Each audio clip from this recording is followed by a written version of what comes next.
Anyway, let me grab a phone call. Always try, folks. Always try to grab calls in the opening hour. Don't always succeed, but always try. And we start in Brooklyn. This is Carrie. I'm glad you called, sir. Great to have you on the program. Hello. Hey, Rush. How are you? I'm great. Thank you. First, let me say I had the honor of witnessing your talk show you had in New York years ago when I was during college week. I was a part of the Brooklyn College contingent, and at the bastion of ultra-liberalism. It was I remember College Week at the Rush Limbaugh TV show. Absolutely. Yeah, it was really a pleasure to hear you and see you. I've been listening to you since I was in high school. Were you there for the episode we played musical chairs? The game musical chairs to illustrate a point, and Snurdly lost. He's the last one. He didn't get a chair, and he called me a bloated bigot and walked off the stage. Were you there for that one?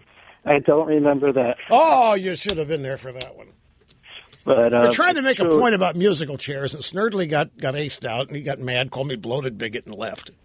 Oh, my gosh. Mr. Snurdly, what are you doing? He didn't really mean it. That's why I knew he didn't. He just frustrated. He wanted a seat. He didn't get a seat. We were making a point about self-reliance and struggling, and he had waited around too long, expecting a seat to come his way. It didn't happen, and he lost out.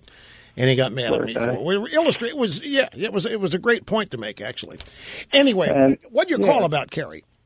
Basically about what's going on in Ferguson. Yeah. How do we compete with the mainstream ultra media? Now, see, this is the question. Everything is being distorted. How can the truth ever get out there? It gets out. I mean, the truth is out there. It's in competition.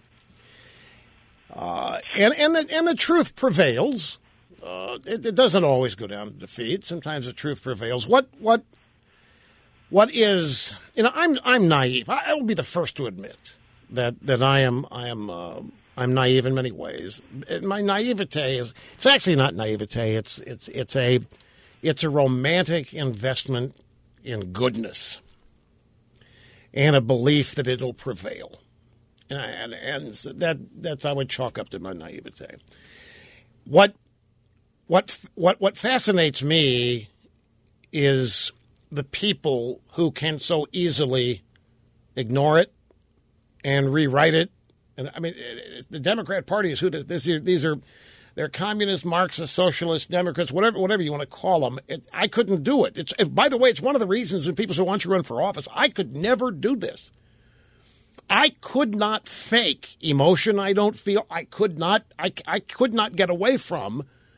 Politics, as I said, is about the way.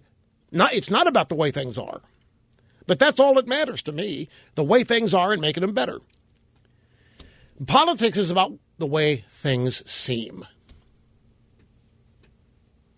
and the people that have the power to create the way things seem. The Clintons are experts at this. Bill Clinton is an expert at concocting false, phony narratives, phony compassion, creating victims. All of the things that it seems Democrats have to do to succeed. And, of course, what was it that got Democrats shellacked in this last election? I mean, if you're wanting something positive, what was it that caused this landslide defeat for the Democrats in the November election? What was it, Sturdley? Quickly, there's one word. The truth did them in. The truth won. In terms of that election, in that universe. Now, what's happening in the aftermath is a whole different story. I have time to develop now. We'll be back. Don't go away.